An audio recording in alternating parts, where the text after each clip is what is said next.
Ladies and gentlemen, good day and welcome to the Apar Industries Limited earnings conference call. As a reminder, all participant lines will be in the listen-only mode, and there will be an opportunity for you to ask questions after the presentation concludes. Should you need assistance during the conference call, please signal an operator by pressing star then zero on your touchtone phone. I now hand the conference over to Mr. Ambesh Tiwari from Essential Technologies. Thank you, and over to you, sir. Thank you. Good afternoon, everyone. I welcome you all for the Q1 FY26 earnings call for Apar Industries. To discuss the business performance and outlook, we have from the management side Mr. Kushal Desai, Chairman and Managing Director, Mr. Chaitanya Desai, Managing Director, and CFO Mr. Rashid. I would now pass on to Mr. Kushal Desai opening remarks. Thank you, and over to you, sir. Thank you, Ambesh. Good afternoon, everyone, and welcome to the Apar Industries Q1 FY26 earnings call. I would like to start by actually giving a quick overview of our performance, then get into a quick industry update, and then post that we can look at the segmental performance and finally open the floor to questions. We have started off FY26 with a notable first quarter result. Our revenue for the quarter grew 27.3% over the same period last year to reach 5,104 crores. And this was driven by growth in the domestic business particularly. Export revenues contributed about 31.6% to the turnover. Our EBITDA is up 27% year on year to about 501 crores, which is at a margin of about 9.8%. Profit after tax came in at 263 crores, which is about 30% growth year on year, with an absolute margin of 5.2%. In terms of key industry highlights, India's renewable energy sector has recorded its strongest growth in the last 3 years, with power generation rising by about 24% in the first half of 2025 compared to the same period in 2024. The renewable power generation has reached 134 billion kilowatt hours in the January to June 25 period, which is the highest semi-annual growth rate that has been seen right from 2002 onwards. June 2025 alone added about 7.3 gigawatts of renewable energy. This is about 4 times what it was in the same period a year ago, which was 1.4 gigawatts. So this sharp increase has primarily been driven by both expansion in solar and wind, and this has been further advancing India's clean energy transition. In the meanwhile, you'll also find that coal-based electricity generation has declined by nearly 3% in the first half of 2025, and this was influenced to some extent by milder summer temperatures that reduced the overall power demand. However, we expect that in the short to near term, there will be an increase in conventional energy as well to ensure that the base load is being maintained. In terms of recent tenders and projects in the renewable sector, I would like to point out that in June 25, approximately 6.8 gigawatts of renewable energy tenders were issued for project development, reflecting that the sector is still seeing momentum. SECI, which is the Solar Energy Corporation of India, has invited bids for 2 gigawatts of interstate transmission systems connected to solar projects, along with additional between 1 gigawatt and 4 gigawatts of energy storage systems as well. So during the same period, 520 megawatt of EPC tenders were announced, including 260 megawatt of solar EPC floated by NTPC in Rajasthan. Further, about 1.6 gigawatts of BESS, which is battery energy storage systems capacity, and 312 megawatts of renewable energy capacity were also awarded to developers. So there is a lot of action that is happening in this sector, and you will see that increasingly more and more systems are requiring storage solutions in place. On the transmission side, according to Central Electricity Authority, India has added 22,190 MVA of new substation capacity in the first quarter of FY26. This is of 220 kV class and above, and this is more than double what was added in the same period last year. However, this achievement is still significantly short of the planned capacity, which was supposed to be 48,185 MVA for the quarter. So there is a pent-up demand which is continuing to be built up. In contrast, the addition of transmission lines in the first quarter of FY26 was much below target. Only 1,031 circuit kilometers of lines which are 220 kV and above were added, representing just 17% of what had been targeted, which was 6,000 circuit kilometers. Some of these delays have been actually attributed to segments where the right of way has not come through, and there is a lot of attention being provided to get these clearances. And once again, we feel that as these clearances come through, there will be significant call-ups and demand coming up. So in the full year FY26, the planned addition of transmission line stands at 24,400 circuit kilometers, which is planned to be 2.5 times what it was in FY25. Now coming to more specifically the business performance by each segment, I'll cover the conductor segment first, follow that up with the specialty oil segment, and then finally close with the cables. So in terms of our conductor division, Q1 FY26 revenues grew by 43.9%, say 44% year on year, on the back of improved product mix, higher realization as well as volume growth. So volume has grown by about 18% versus Q1 FY26. Exports contributed about 20% to the overall revenue of the conductor division, as opposed to almost 30% in Q1 FY25. As I mentioned in my opening remarks, on the conductor side, the domestic business was quite strong during this period, and the domestic order book as well as the expected business to be awarded, as I mentioned in my opening remarks, continues to look strong. Our US revenues grew by almost 83% over Q1 FY25 and 8.6% over the fourth quarter of FY25. Looking at our premium product mix, that contributed 43.5% in Q1 FY26 compared to 37.1% in the last year. On the profitability front, the EBITDA post open period forex came in at 43,688 rupees per metric ton, as against 38,532 per metric ton in the same period last year. This can be attributed to an improved US and export product mix, as well as growth in the premium business.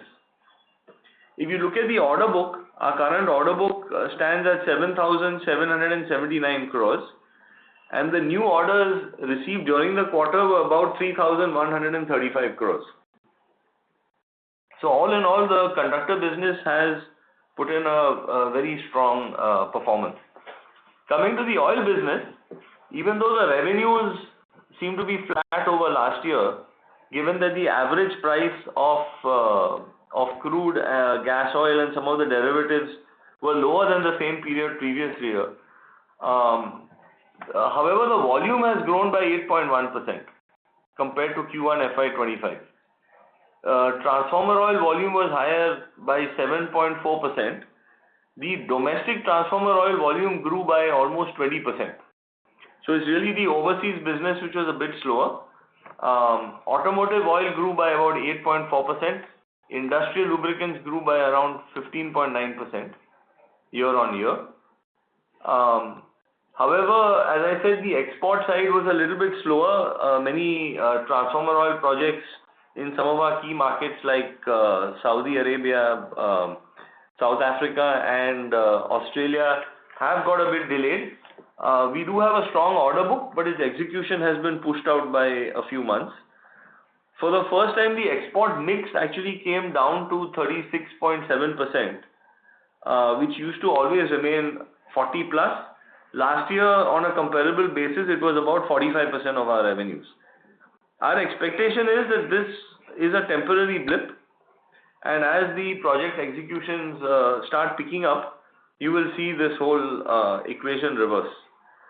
When you look at EBITDA per KL, it came in at 7,004 rupees as opposed to 6,935 per KL a year ago. Now coming to our cable segment, revenues in Q1 FY26 posted a revenue growth of 36.3%, and revenues have reached 1,419 crores. There has been a strong export performance in the cables division. Domestic revenues grew 19.7% year on year, whereas our US revenues actually grew 136% over the same period last year. Part of this was, meeting customers calling up product to meet a deadline of 1st August, where the tariffs will change pending a conclusion on the tariff agreement between India and the US. So if you look at the export mix, it came in at 41.3% versus 33.2% a year ago. If you see EBITDA post forex, that also grew almost proportionately by 32.2% to reach 142 crores.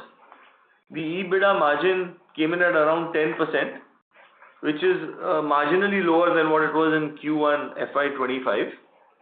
The current pending order book stands at about 1,653 crores. If you look at exports in the non-US markets, we continue to encounter some headwinds due to the subsidized exports taking place from China.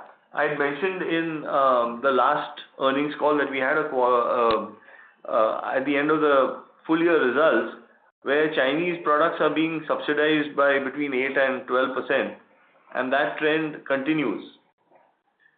The trade deal with the US unfortunately has not yet been closed, so the impact on India still remains a bit uncertain until this issue is settled.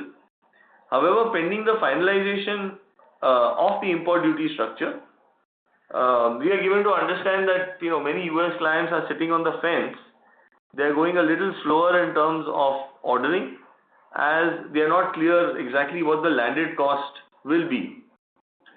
Having said that, we are hopeful that the India duty rates should not be a huge disadvantage compared to some of the countries that so far we have been having to compete with, which are fundamentally Vietnam, Cambodia, Indonesia, Korea, Mexico, and the EU. However, we are optimistic that in the medium to long term, the demand in the energy sector, with all the various initiatives that are running, continue to remain strong. In Europe, ESG requirements are continuing to increase, and in fact, participation in tenders is becoming contingent upon clearing a certain basic ESG screening. So as I mentioned in the last earnings call as well, that we are continuing with our planned capex spending of about 1,300 crores. So far we've incurred 150 crores of capex in Q1, and we additionally expect, based on the orders that have been placed, about 350 crores to be spent in the next for a few months, within the quarter, maybe running up to the month of October. This will enable us to be prepared for the future and tap the various opportunities that come by. I'd also point out that we have a detailed corporate presentation in the investor section of our website. Also, this year Apar has released an integrated annual report. It's a very comprehensive report which covers not only the financial performance, but it integrates ESG considerations within the report. and we'd be happy if all of you go through it, and if any of you have any feedback, because this is a gigantic exercise that has been undertaken and it's for the first time that we've done it. Please feel free to give us your comments and feedback, because this is something that will continue going forward. So with this, I'd like to come to the end of my comments, and I'd like to turn it over for any questions. Thank you. Thank you very much. We will now begin the question and answer session. Anyone who wishes to ask a question may press star and 1 on the touchtone telephone. If you wish to remove yourself from the question queue, you may press star and 2. Participants are requested to use handsets while asking a question. Ladies and gentlemen, we will wait for a moment while the question queue assembles.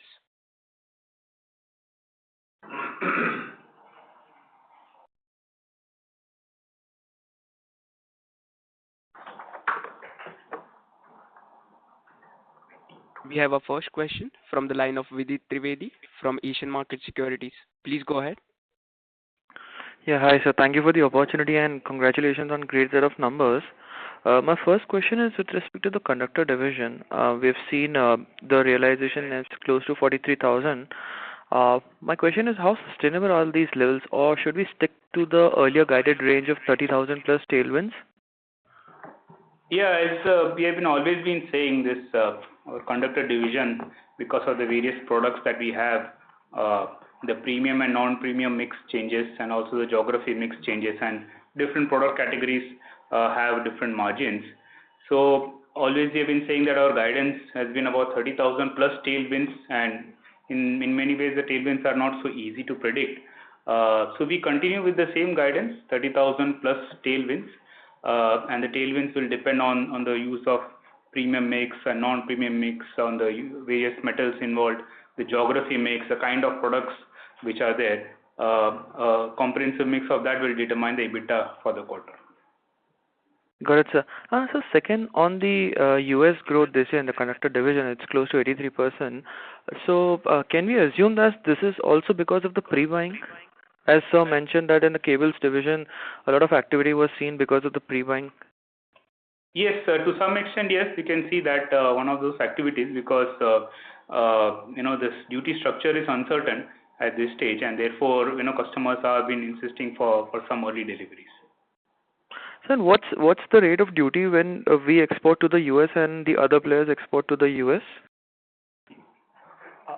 Ours is subjected to the reciprocal tariff, which is 10% plus the duty, which was already there about 5%. That is what the products from India we are subject to.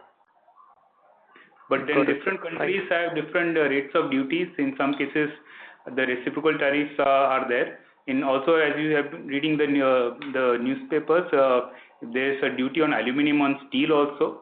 So that duty is different and the reciprocal taxes are on top of that. Got it, sir. Thank you. All the best. Thank you. The next question is from the line of Nitin Arora from Axis Mutual Fund. Please go ahead. Hi, sir. Am I audible? Yes, Mr. Nitin. Please go ahead. Yeah. So just first question on the conductors. When we look at your export mix, okay, on a quarter-on-quarter basis, it has still not moved that much as a share in conductors. Then it looked like to us that this realization growth has come from the domestic side largely. Can you throw some light? Is this analysis correct? And how you're seeing domestic prices, specifically AL59? And also, if you can throw some light, do you think there is a likelihood of expanding more of these capacities, because you yourself said that domestic demand continues to remain strong? So just on one of that aspect, if you can throw some light. So on the first point, it is correct that the domestic market is the one which has driven the growth compared to the export. And on the second point, the various products which we have been expanding in on the copper side as well as on the aluminum side, both have grown in the domestic market. We see more of a possibility of growth in volume rather than expansion in margins, especially on AL59. And on the pricing of AL-59, how that has been, panning out. Why I'm asking you this? Because it was always our exports which used to drive EBITDA per ton or realization per ton on the conductor. But this is the first time we are seeing that export market is so strong that it's taking your EBITDA or rather your realization or EBITDA per ton so higher. So on the pricing side, do you see any risk in the domestic market, or you think the demand is so strong that this pricing will remain for the next 1, 2 years or 3 years? How you are looking, sir, a little on a longer term? So this, Nitin, the function of EBITDA was one, exports, as you rightly said, but also the function was on the premium products that we've been selling in the domestic market. We have the premium products that get sold on the domestic market and the standard products that goes to the export market. These two have been accounting for the high EBITDA margin.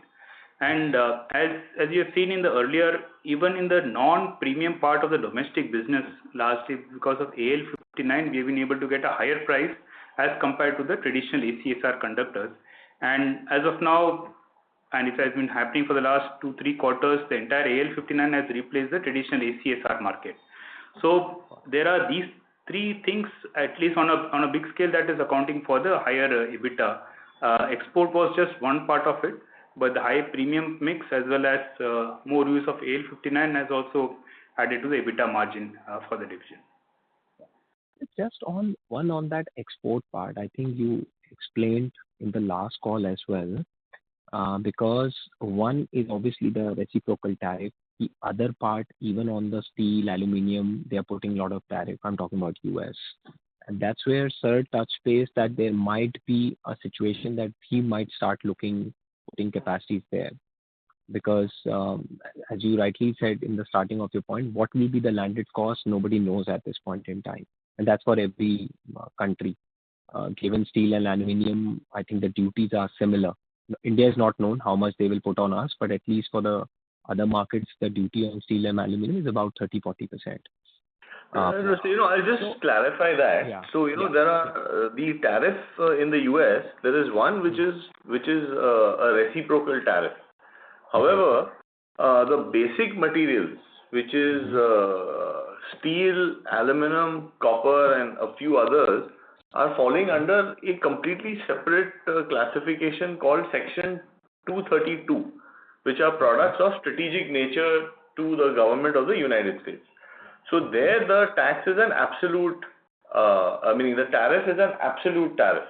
So currently for all of these three items, that is steel, aluminum and copper, it is at 50%, 50%. So if a local aluminum manufacturer, if a local conductor manufacturer needs to import aluminum or someone needs to import copper or steel for that matter, they also have to pay 50%. So, the situation is a little bit fluid in terms of where this is finally going to settle. Because just recently, it was just about a month ago that it was increased from 25 to 50%. And copper, which was previously zero, has also come into this 50% band. So there's been so many changes that have happened that I think a little bit more time will allow all of this to settle down.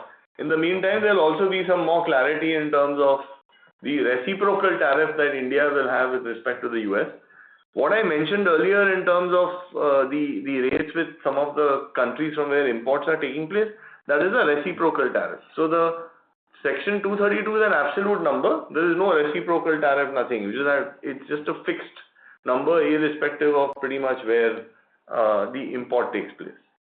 So I just hope that I've clarified, this. It's absolutely, it's a little bit complicated, but this is what our understanding is based on whatever our US advisors have informed us.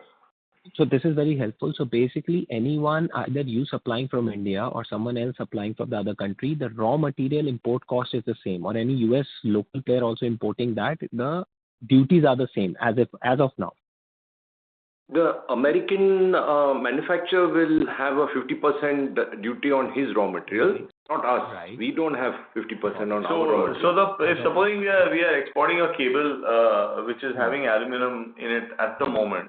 So right now the reciprocal tariff is 10%. The basic duty is 5%. So you end up paying 15%.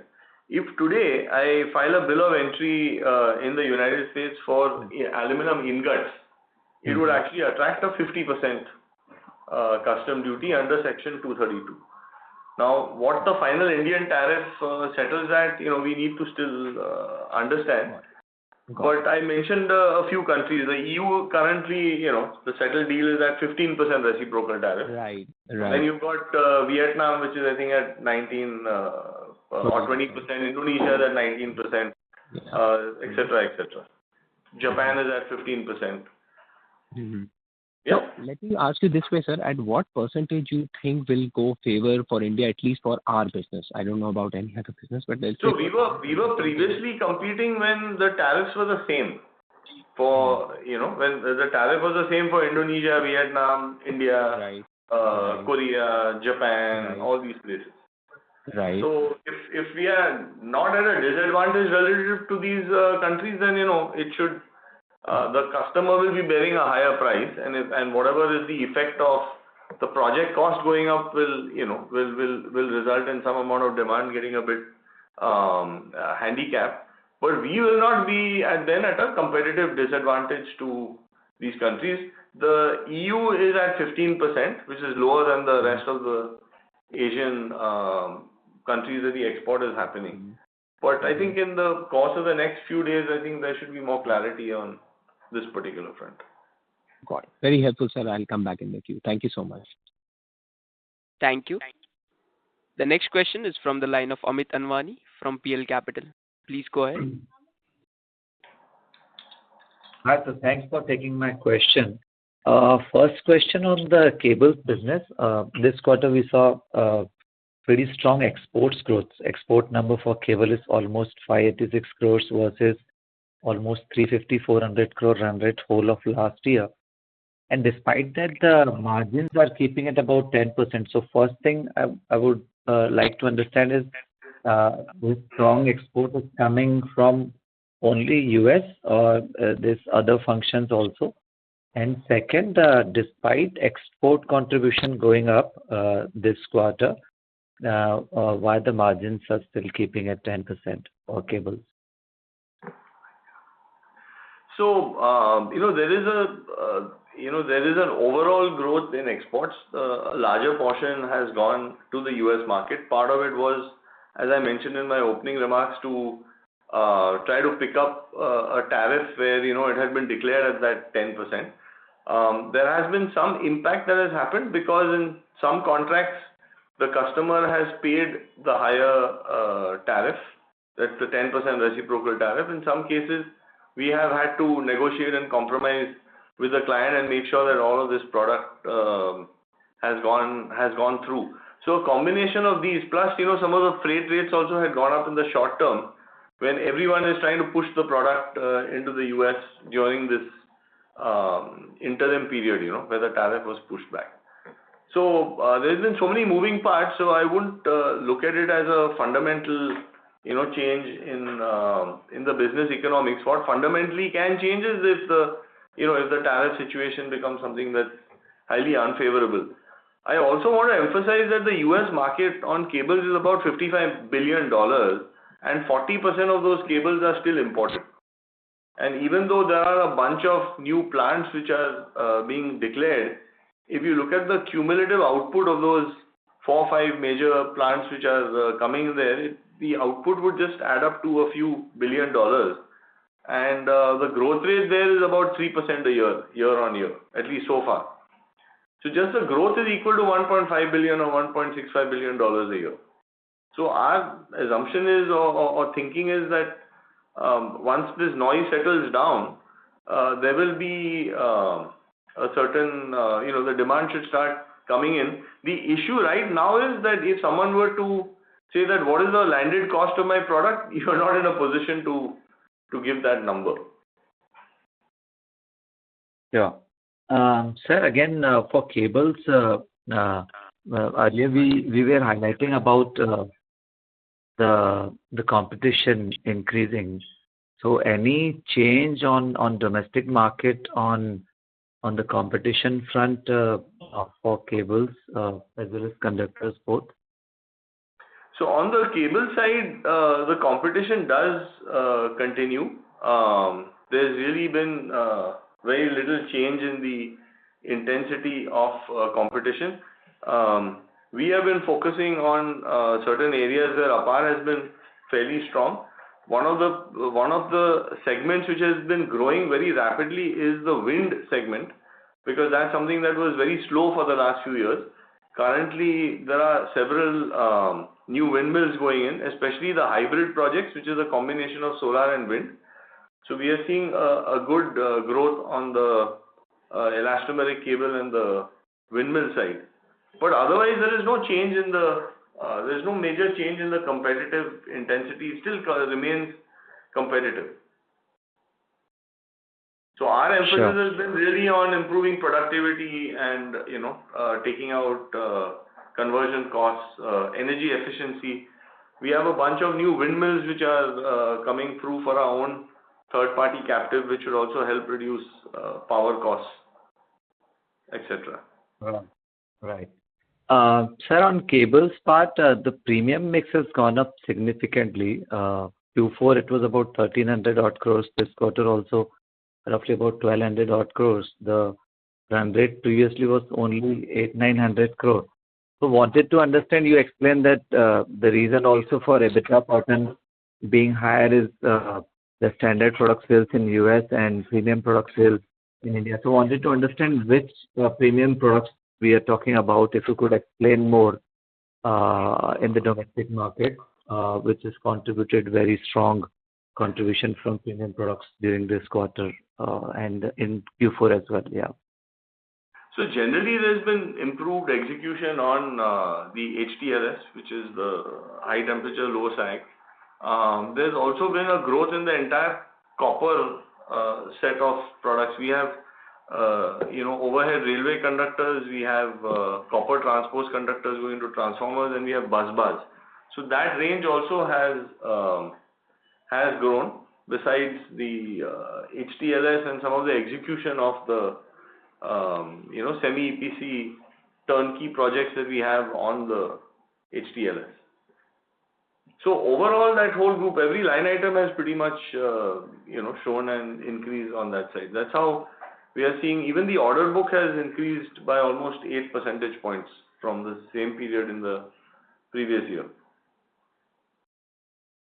Right. So any color on, that is my last question, any color on the non-US business this quarter, and how has been the performance in non-US business for conductors and So the non-US business inquiries continue, but we are finding in many cases, some of the domestic projects are more interesting than going down in pricing for exports in certain geographies, especially Africa and some parts of Latin America, etc., where the Chinese products carry a fairly high level of acceptability. So our strategy has always been that, what is the best netback that we get, and based on that, we've been allocating where we want to export.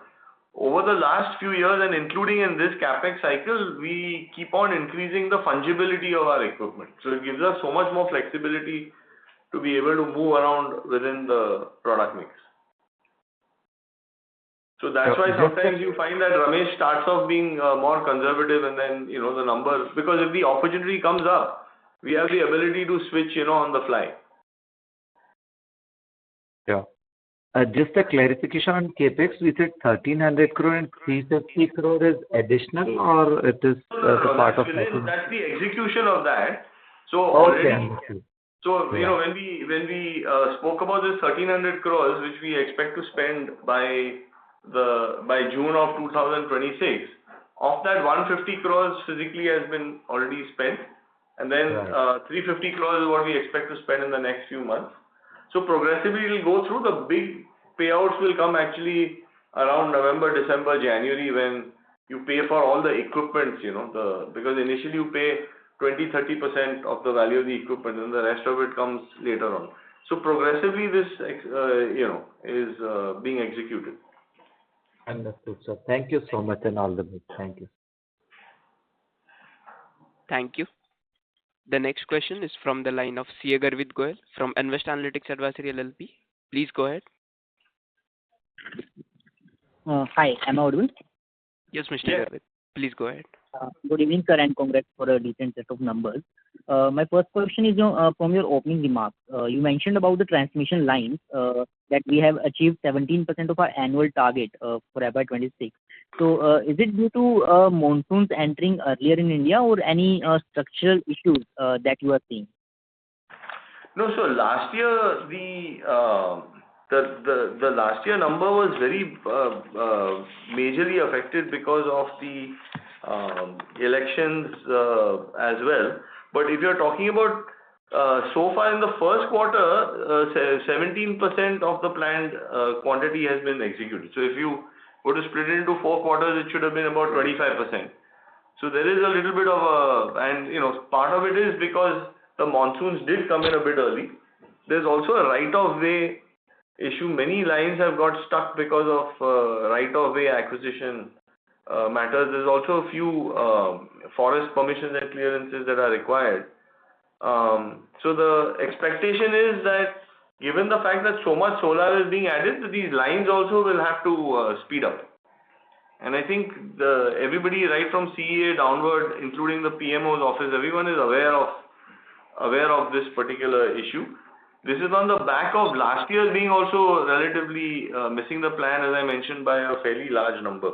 So there is a good amount of pent-up demand which should come up, in the domestic market.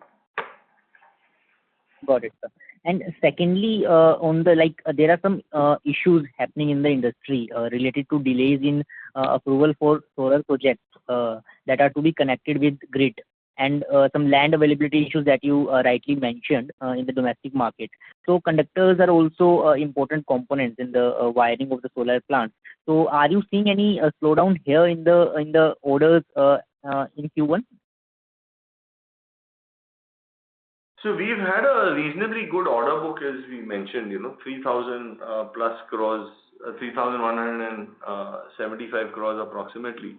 So the order flow has still come in, and our expectation is it should continue as these execution takes place. It's if they had gone as per the plan, there would have been more business than we've been awarded. But our plants are running pretty much full, and in a way, actually, it will time some of the expanded equipment that's coming in.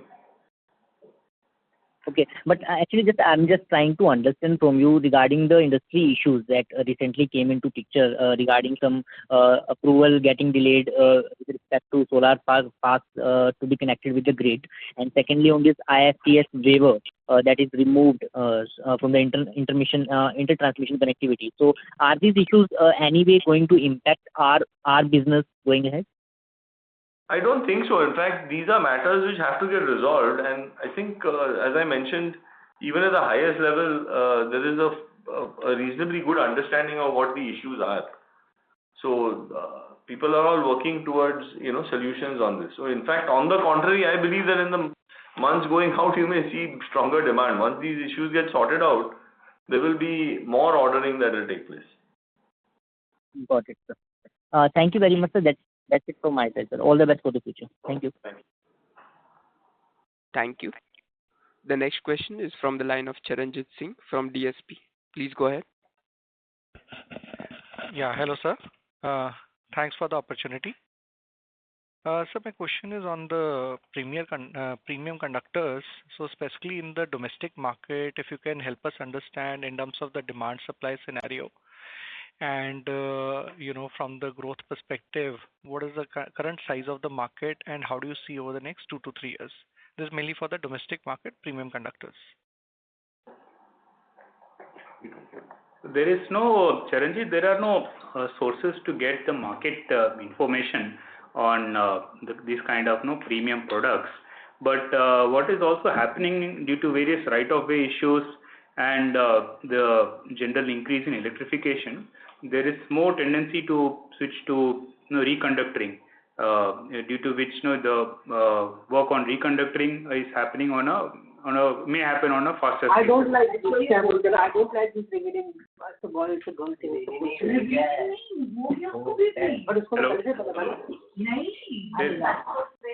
Hello, Mr. Charanjit. Operator, can you mute other people?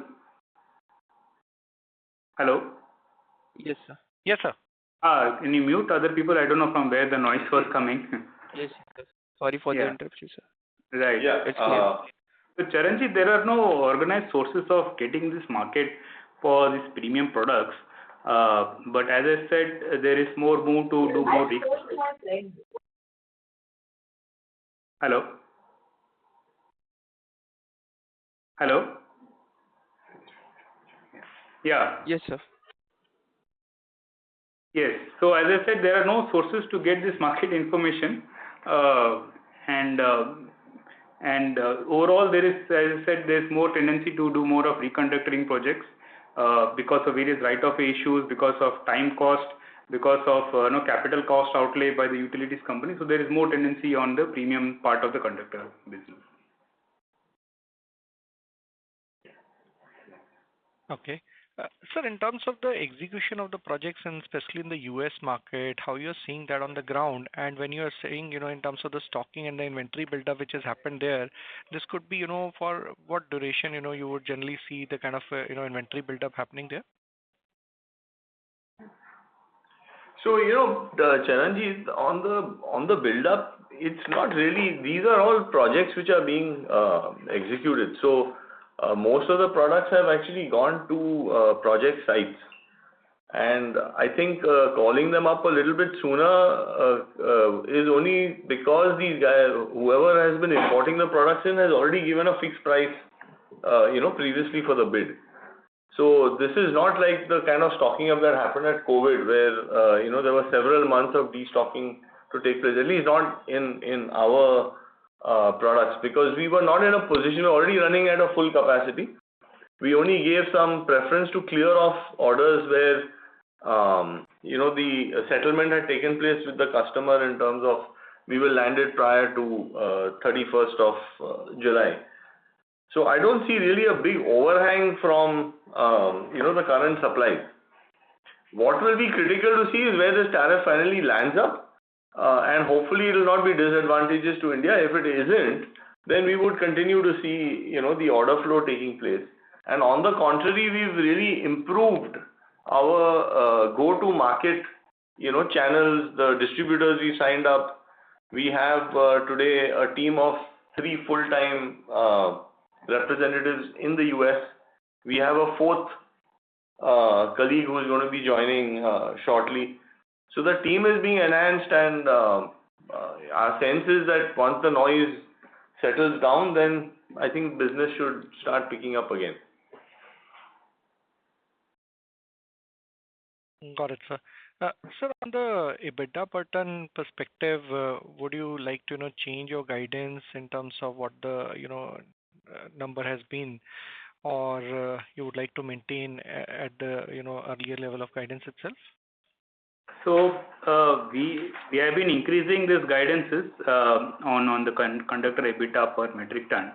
You have times where competition is putting a lot of pressure. As you see in the domestic market, there is pressure on prices, and also on the non-US market there is pressure on the prices.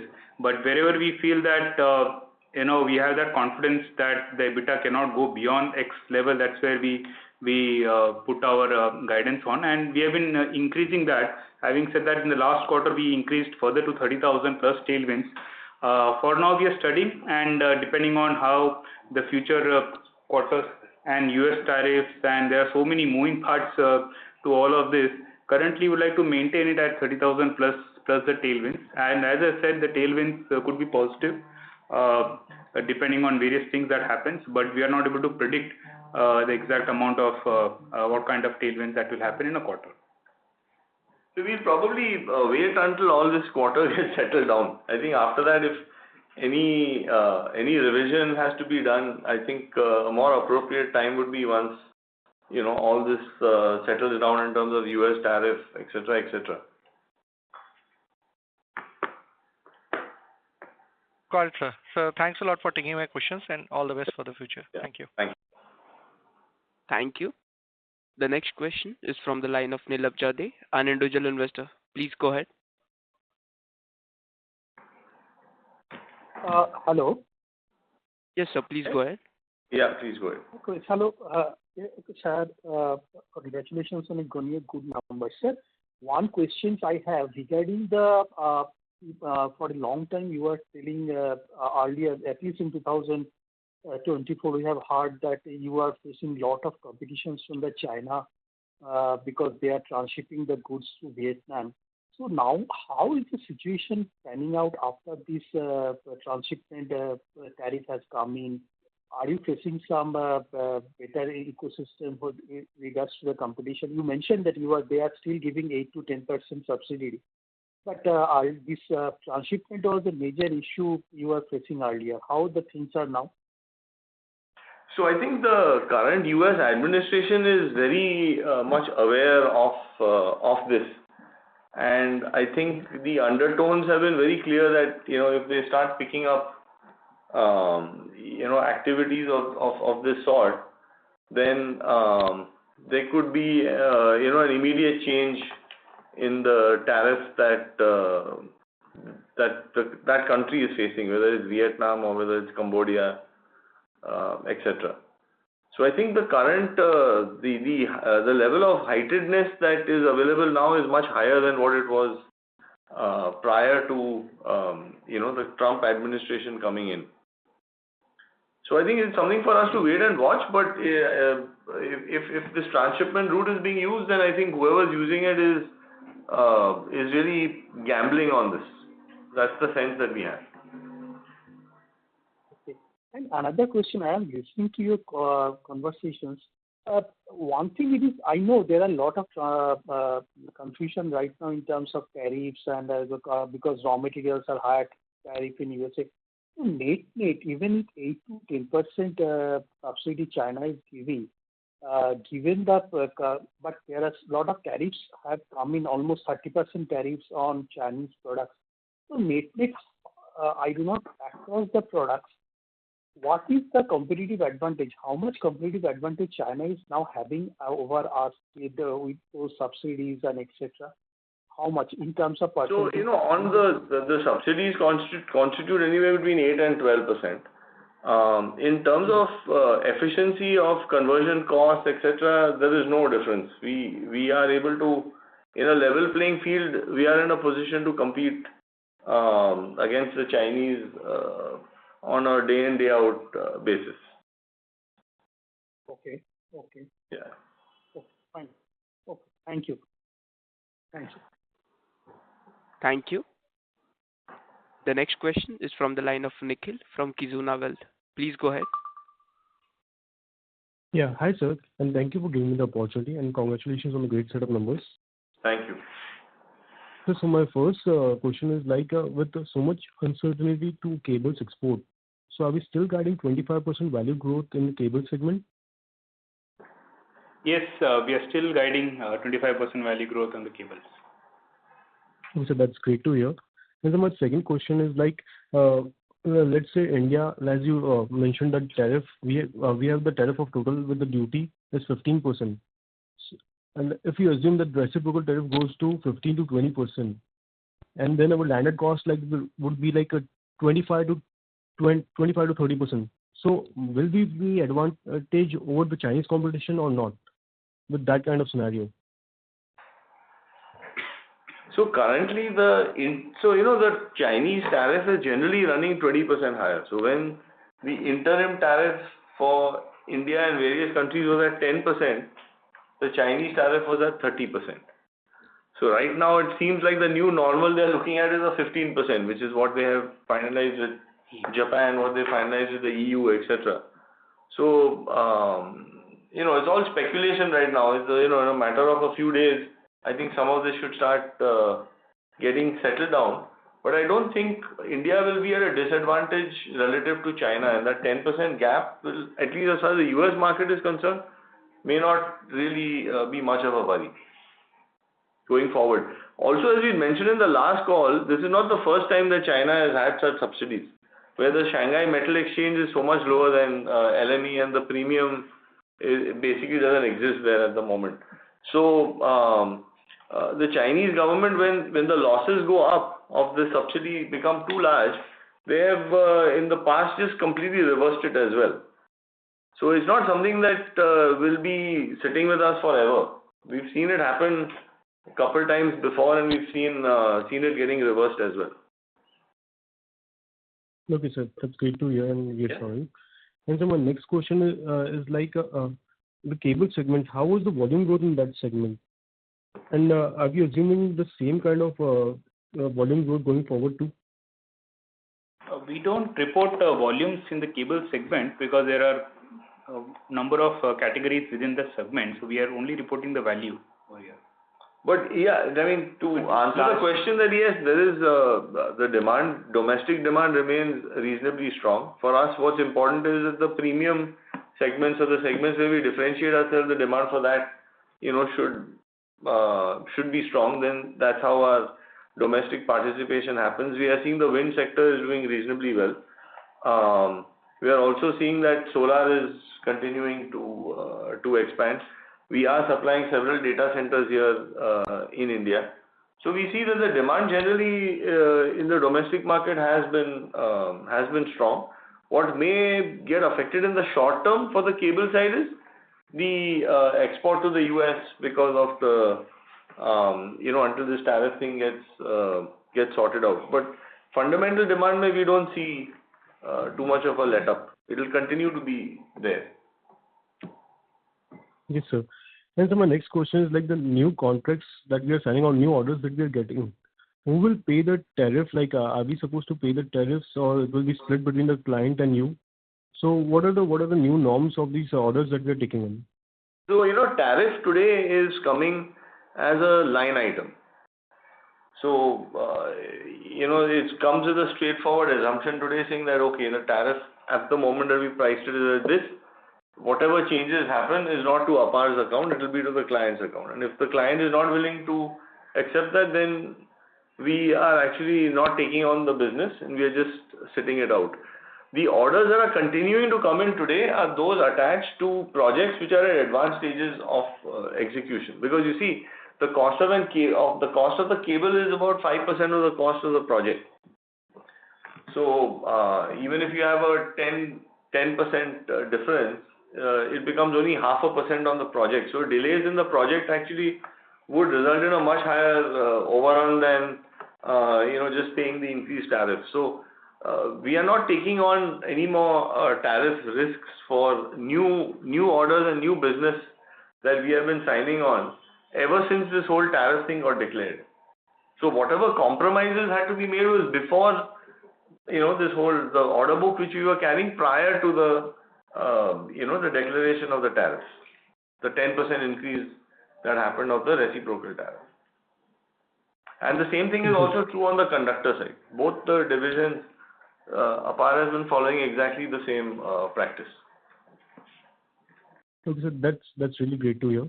And so my next question is like on our conductors order inflow, we are at a 5-quarter high order inflows.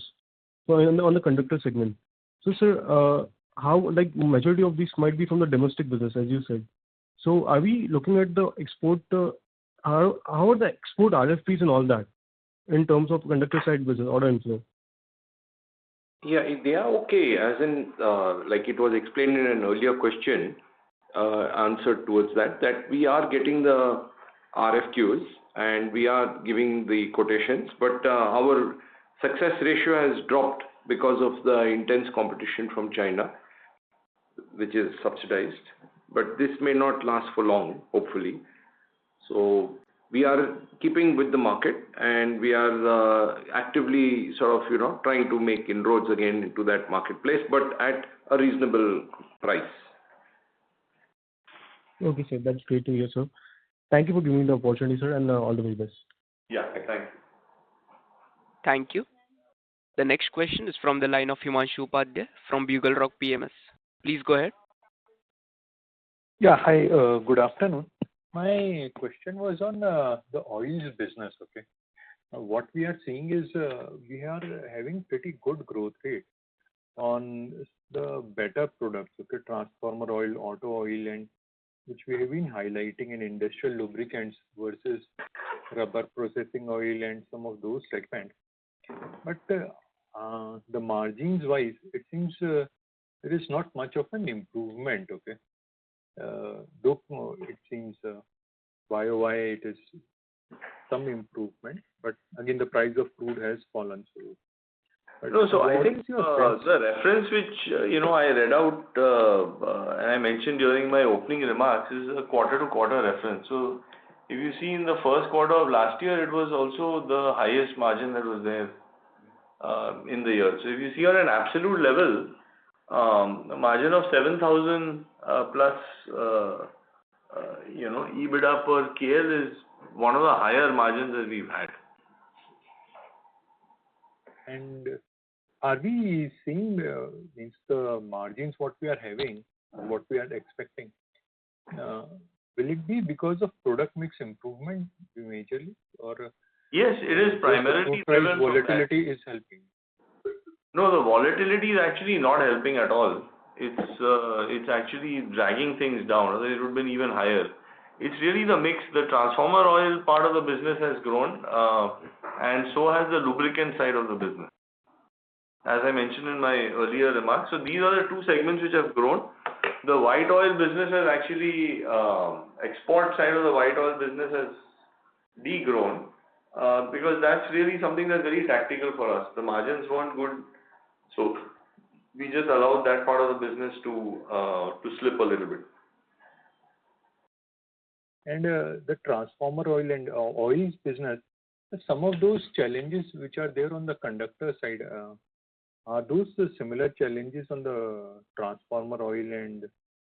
No, so the market segment, the geographic mix is very different for our transformer oil business compared to what we do on conductor and cables.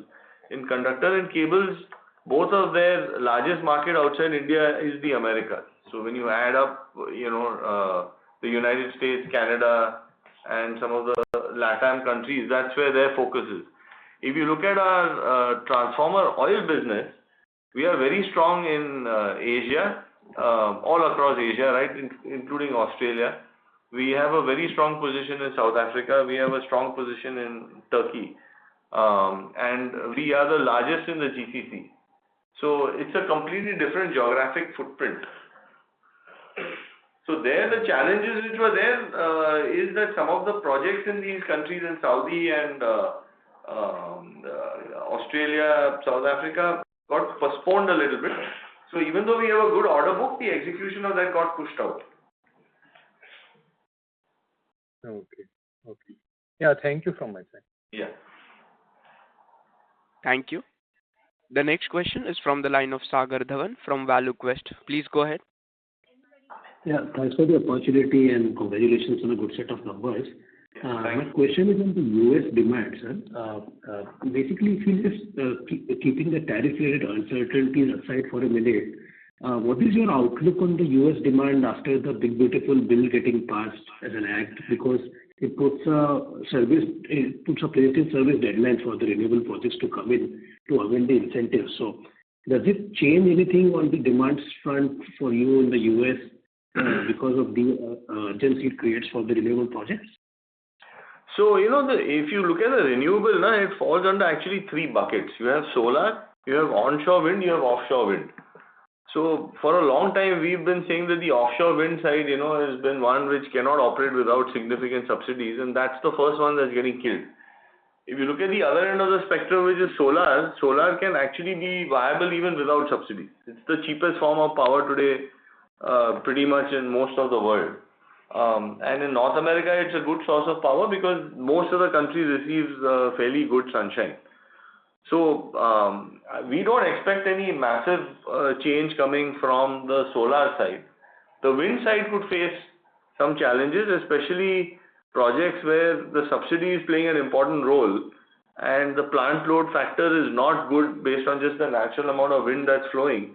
So that could have, some compensatory effect. However, on the other hand, one sector in the US which is going extraordinarily strong is the whole data center market. And data centers require both upgradation of transmission lines coming into them as well as a reasonable amount of cables. So we don't see overall the demand scenario actually getting affected. We feel that there will still continue to be a growth in the North American market. As you know, when you take all the pluses and minuses. Got it, sir. Got it. And other question that I had was again on the US. Any plans of setting up a local manufacturing capacity in the US? You talked about in the past. What is your view now? So we've been doing our homework on it. However, at this stage, unless and until this whole tariff thing becomes clear, no, because suddenly there was this increase from 25% to 50% for import of aluminum, ingots, copper rods, all these things. So that would obviously have a material impact, if you were to manufacture locally in the United States. So we've been doing our homework quietly, in terms of figuring out what could be the possibilities there. But we haven't taken a call. I think we need more clarity before a commitment, can be made. Understood. And one last question from my side is on the conductor volume growth. We've been guiding for about 10% or volume growth on conductors. Any change in that guidance, or are we sticking to that number? We are sticking to the same number, Sagar, 10% on an annual basis. Some quarters may be high or low, but I think on an annual basis, 10% volume growth is what we are guiding. Right. And sir, if I heard correctly, you answer to the earlier participant, you're running at full capacity. Did I hear that correctly? Yeah, so we are pretty much, for most of the products on the conductor side, we are running at capacity. However, as part of the 1300 crores, there is almost 400 crores, 300 and odd crores going into expanding the conductor, various products that are in that division. Okay, so by when does that line come online, sir, in terms of additional capacity? So the equipments are starting to come in and getting installed, but a chunk of them are coming actually in Q3 and early Q4. Understood. Thanks a lot. That's it from me. Thank you. Okay. Thank you. The next question is from the line of Amit Anwani from PL Capital. Please go ahead. Yes, so just a couple of things on conductor. As the realization has been high in Q1 and 4Q, are we expecting similar number like 480,000 per ton? That's what we reported. Just wanted to understand on realization going forward for conductors. It depends on the product mix, Amit. It's not possible to predict that way. And as you know that our business runs on order book, and it comes from the pending order book, and another would be the orders that we get during the quarter. And due to the various product categories which are there, so it's difficult to get that number, whether what kind of trend will continue in terms of realization. So we are more guided with the EBITDA per ton. Also, aluminium price and copper prices, as you know, fluctuate. So and there's a big difference between the two. One is almost 3.5 times. So when that price of metal fluctuates, the composition of that changes. So it's a bit difficult to predict that number. Yeah. So the business, everybody in the business is actually measured on a per ton basis. So that's a good measure, to track, because everyone, variable compensation, bonuses, everything is based on fundamentally, that metrics, and that's the metrics which we also put out for, investors and in the public. Yeah. So we just, I think, focusing on that rather than the realization, I think would be better in terms of setting up your model as well. Yeah. And so you highlighted about reconducting being a very strong opportunity in domestic market. Just wanted to understand what was the reconducting contribution in terms of volume, or what is the percentage of reconducting of current order book? How much reconducting would be there? So any color on reconducting So, contribution? we don't actually end up giving sub-segments within that. We've classified a certain set of products which are premium products, and this falls within that. I can only tell you that, as these right-of-way issues continue, the best solution is reconducting. And theoretically, we feel that every conductor that has been put into India a few years ago is actually prime for being reconducted. So, we don't have a breakup of that. We don't give the breakup of that because it's a little sensitive information. But otherwise, that, as you can see, that whole sector or section is growing, and that includes the reconducting portion of the business. Right. And so any color on the competition? Is reconducting whatever products we're supplying, are we just one or two players, or how is the market dynamic? There are other players who are getting into the business. The largest is clearly ourselves. Then after that, you have Sterlite Power, and following that is JSK. But the way we do the business is not just supplying the conductor, but we also do the entire solution for the utility. So it's one thing to produce a conductor, it's another thing to be able to provide that solution. And having done now close to 200 plus projects, in the country, we really have a very strong ability to actually execute these reconducting projects. So even if competition comes in, A, the market itself will grow, and B, the expertise doesn't lie just in doing a conductor production, but in the end providing the entire solution, which is far more difficult to do. Right. Lastly, sir, on cables business, if possible to share the breakup of specialty cables, power cables, elastomeric, LTC, and the kind of growth we have witnessed in this quarter. Give it total only, Amit. We don't share the breakups of that. Okay, but sir, any color on the growth of total specialty cable portfolio? Has this been higher than the total growth in the cables business? I think it's been almost similar. As I said, the power cables also have, the segments have moved for us, where we've done more work with respect to data centers in India. We are supplying pretty much every major data center company. Recently, we also got into the global Microsoft approved vendor list for cables to data centers. So that includes the approval for the US market. And so, once this whole tariff overhang settles down, then, that's another opportunity for growth. But otherwise, we've seen the power cable side growing. We've seen a little higher growth in the flexible elastomeric side because the wind has actually picked up very substantially compared to previous periods. But otherwise, it's really growth across segments. The railway side has been also steady. As they add more Vande Bharat trains, etc., we will be, we are still at 90% of the supply to Vande Bharat trains as well. So it's quite a secular growth. Great, sir. Thank you so much. Thank you so much, and all the best. Thank you. The next question is from the line of Balasubramaniam from Arihant Capital. Please go ahead. Good evening, sir. Sir, that solar industry module manufacturing capacity is almost doubling up, and how we are leveraging our solar cables and conductor side. And is there any risk of oversupply in the solar segment, which is impacting margins?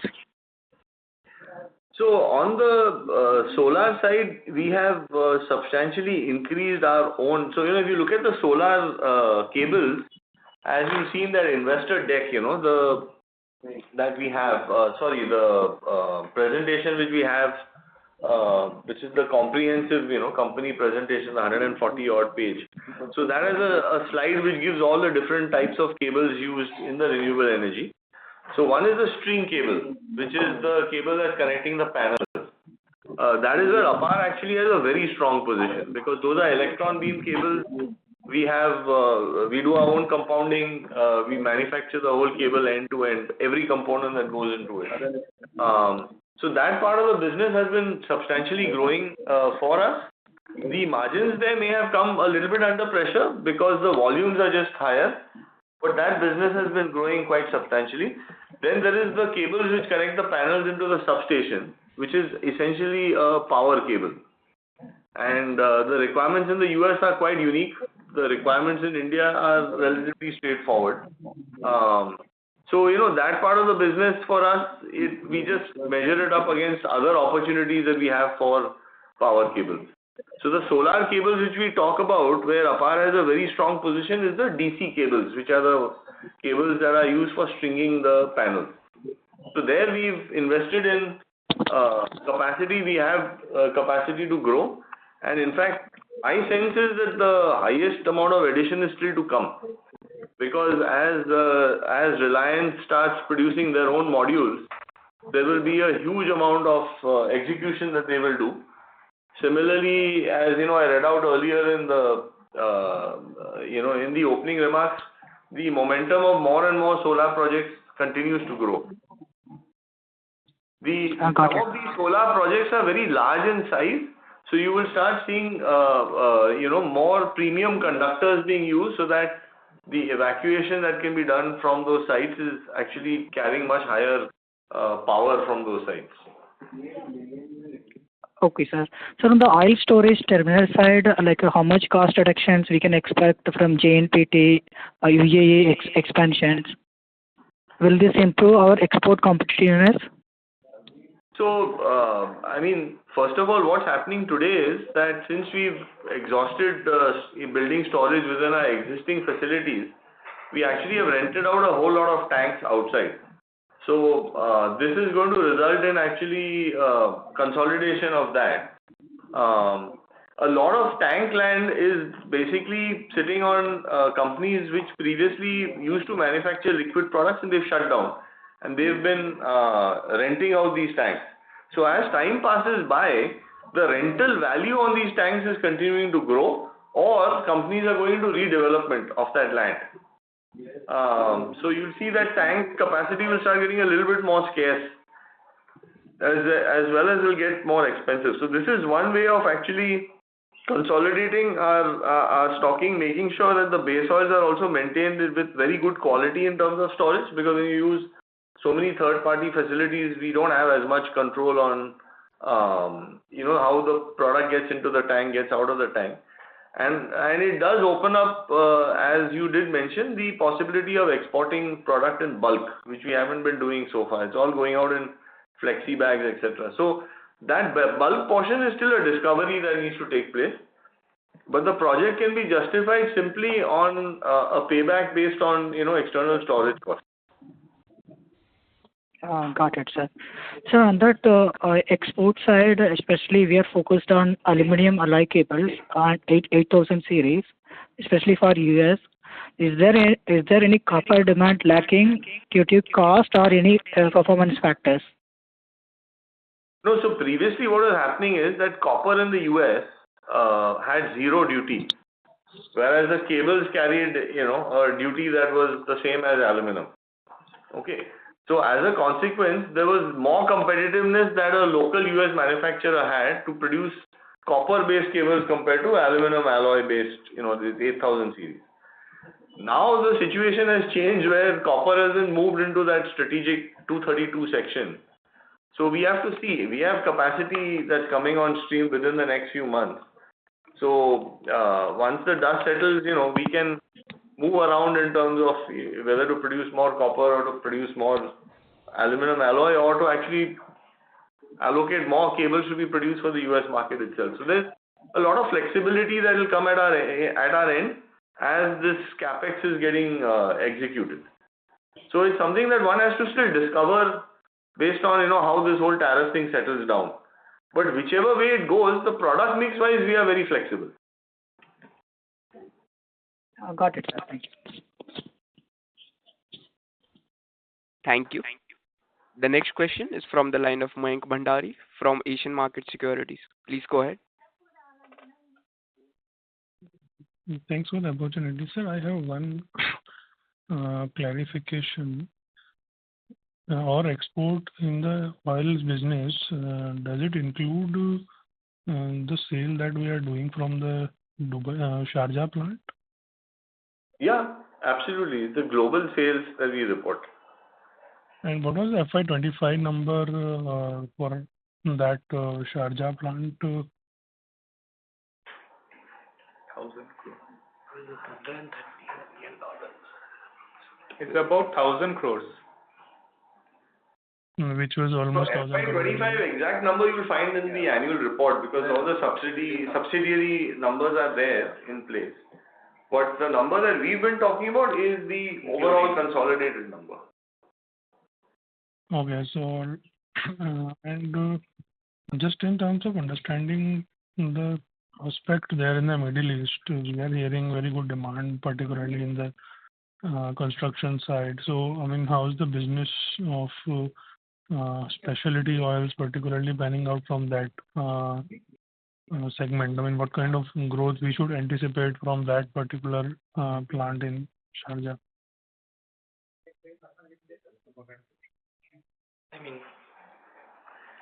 I didn't get your question clearly. Can you just rephrase your question again, please?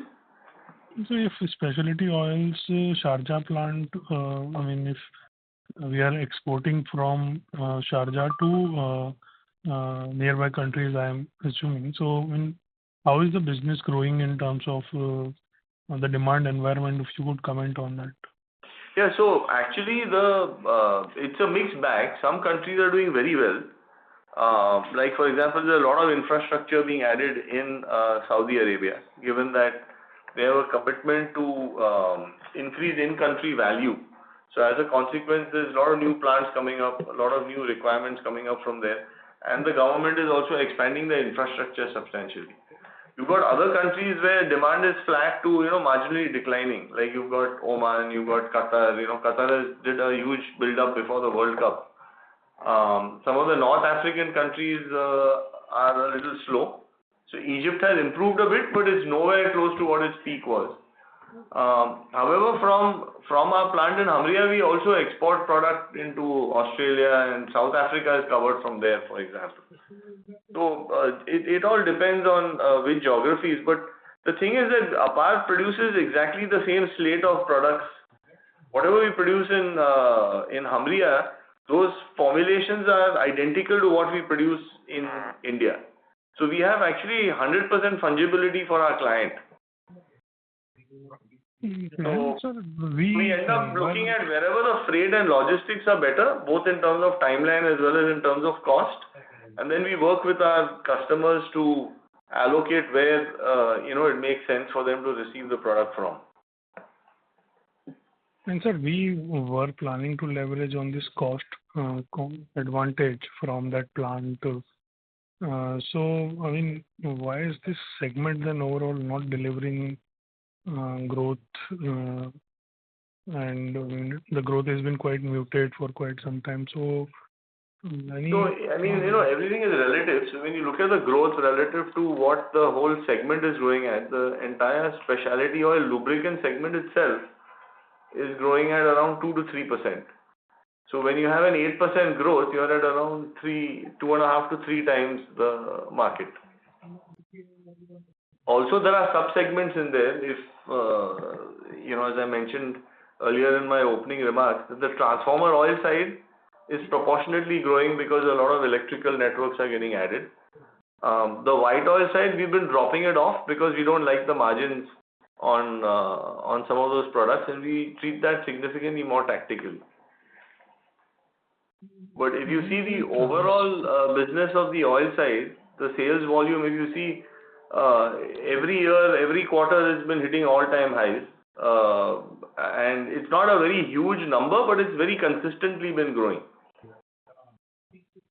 And today, if you see the quantity of base oil that Apar imports into India and blends in India is larger than any single base oil refinery that runs in India.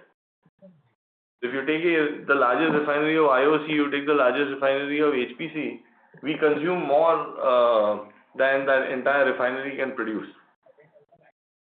So it's a very steady business. It's not a business that's going to grow at the pace of the conductor business or the cable business. but it's a very good cash flow business. Yeah. Okay. So just to sum it up, like whether your overall business, whether the Sharjah plant will grow faster in this oils business, or the domestic business will grow faster. So I believe that the domestic business is actually growing faster than the Hamriya business, because we have transformer oil, which is a big portion of our domestic business. We also have lubricants, which is a big portion of our domestic business here. Having said that, the Sharjah plant is an extraordinarily efficient plant. So the fixed structure there is not very high. And so you have a lot of ability to actually scale up and down depending on the opportunities that the market presents itself. Sure. Thank you. Thank you. The next question is from the line of Sushil Dhoot from Insightful Investment LLP. Please go ahead. Yeah, so my question, actually is a couple of things. From a more longer term on a structural perspective, what really worries you most in terms of, if you just have to do some brainstorming in terms of what can go wrong? So for instance, other than China, which is not likely to be a possible where duties will be lower than India from a US perspective, is there another country who has the capacities and the capabilities to export into US if that particular country has a lower duty than us eventually? Will that be something that will worry us? Number one. Number two, on the fact that you now have power storage which is more affordable, and if wind overall slows down, is that something that can affect our longer term growth rates? So these kind of questions is what basically answer that I'm looking for. Okay, so on a structural basis, you see, what is our biggest worry? Our biggest worry is actually these geopolitical tensions which are there. Correct. Because, they're coming in from all kinds of different directions. It's like the US right now and the Trump administration is not just increasing tariffs, but it's threatening that if you use Russian oil, then we will, basically there's a tariff whip that's being used to try to police things. So, that adds to a certain level of uncertainty. I'm not sure whether any of this is sustainable, but it can cause a lot of short-term confusion. So obviously that's something that would keep, it has to be very high on the risk level. In terms of the renewable energy front, I think we have relatively less worry, simply because there is no other option that's out there. Again, there may be some short-term issues. You may have someone carrying an opinion, but the fact actually, you can't change facts. And the problem that seems to be there with some of the administrations around the world is that they're playing around with facts. You can play around with an opinion, but you can't play around with a fact. So when you do that, then it's only a short-term thing before, the reality dawns on you. So wherever you have, so the thing is that we've focused a lot on where the demand of the market is going to come from.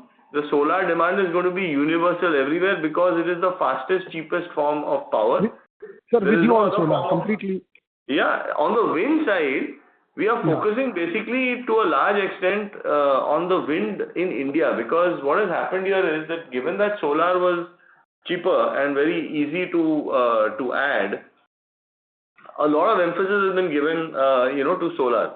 Now there are two issues coming up with solar. One is that if you want to build really huge solar farms, land is starting to get difficult. And so, not everybody can build in the salt pans of, Kutch and in the Thar desert and things like that. And also the seasonality of solar is a little high, given that we do have a 4-month monsoon where it falls, and wind actually complements it completely. So as a consequence, you are seeing that new tenders are coming out with the hybrid, and they are coming out with a certain minimum power that you have to deliver. So that can be delivered based on a combination of solar, wind, and the amount of battery storage that you put in. Correct. So, when you look at all these things, and I think the regulators are getting very smart now by pushing for, all these combinations, etc. So, our sense is that, wind is not going anywhere. The wind, wherever there are big subsidies required to run wind, there you will have a problem. So we are focusing, actually North America has some of the best wind tunnels. And they are also in places where Mr. Trump is not in a position to see the windmill because they are like way out of where he would typically play golf or, go on a holiday or travel around. So I don't think wind is going to disappear. It's a little unpopular for some powerful people in the world, but the economics are not changing, especially where a plant load factor remains, good. Okay. So we are not leaning excessively on wind in case wind slows down for whatever reason, whether in India or US. That's not going to change materially our secular growth rate. I don't think so, but at the moment, India has still got a huge runway to go on wind. The one thing that hasn't yet picked up but is going to pick up because it's right at the top of the regulators' discussions is the replacement of windmills on existing land. You see, the windmills that went in 10 years, 15 years, 20 years ago were of a very suboptimal size. And they are occupying some of the best wind real estate in the country. So that is going to change, and because you're going to go from 250 kilowatts to upwards of 3.5 megawatts. So the amount of wind that you can generate, per acre of land is going to dramatically change if the old windmills are pulled down and the new ones are put in place. There are some policy issues that need to be ironed out to help the change to happen. And moment that happens, you will see large scale replacement of windmills happening. And as a consequence, again, good demand for cables because the towers will be replaced. So we really think that this is a very long-term thing. It's not going to really get affected. Okay. And sir, any one or two particular countries other than China where, because US is doing bilateral now with most of the countries, where if the duty structure turns out to be lower than India for that particular country, then, where our exports, particularly of conductors or cables and cables, both can, get impacted? So I think that makes sense to take a call, once the dust settles on this. I think in the next few weeks there'll be the letters going out, to various countries, especially those that haven't got into very serious dialogues with the United States. But if 15% seems to be the bottom, then, if India is in that ballpark, then we don't see anything major, upsetting this whole game. No, I understand. It's just that if, Vietnam, Cambodia, Korea, or, I don't know, Bahrain or someone gets, 10-15% differential versus India, then, do they have those kind of capacities where, they can really... So if something happens where Bahrain is 10% cheaper than India, then obviously their conductors will land cheaper, but they don't do cables.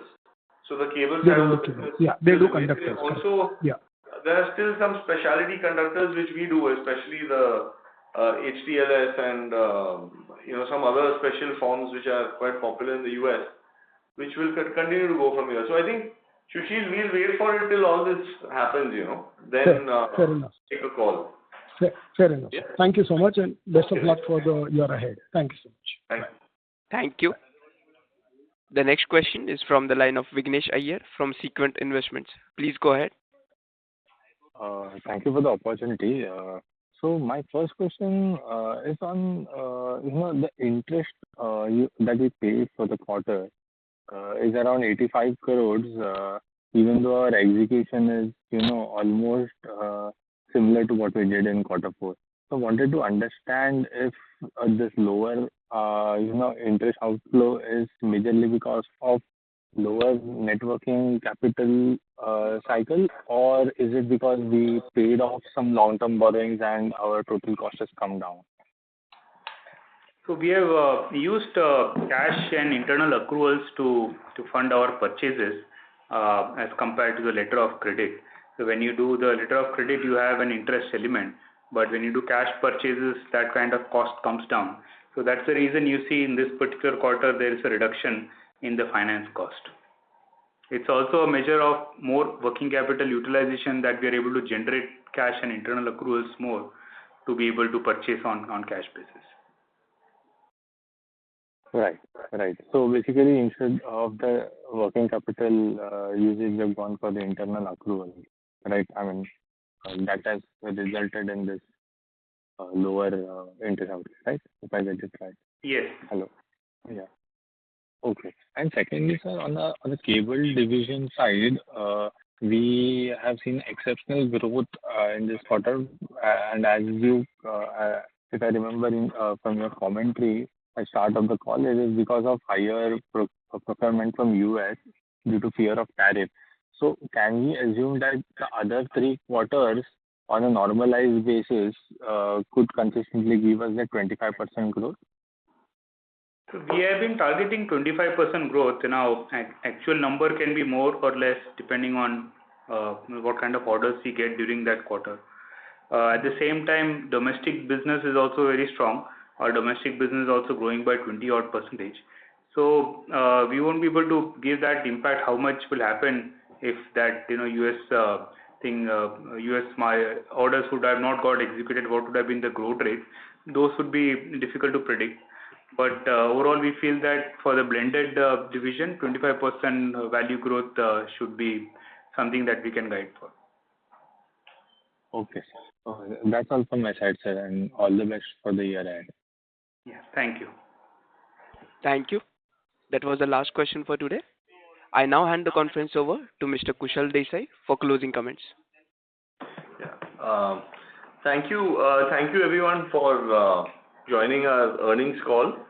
As I mentioned, we fundamentally remain fairly optimistic about the business. There are a few overhangs and short-term clouds, particularly around the US tariff. The domestic side of the business, we feel continues to remain fairly strong right across the transformer cable as well as the transformer oil side. As I mentioned earlier, there was a little slowdown in some of the strategic markets for our transformer oil exports side of the business due to project delays, but that is also picking up.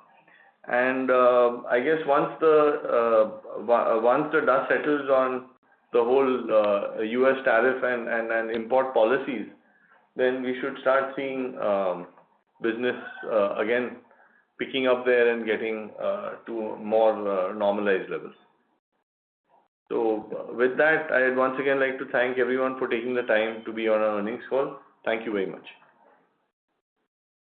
On behalf of Apar Industries Limited, that concludes this conference. Thank you for joining us, and you may now disconnect your line.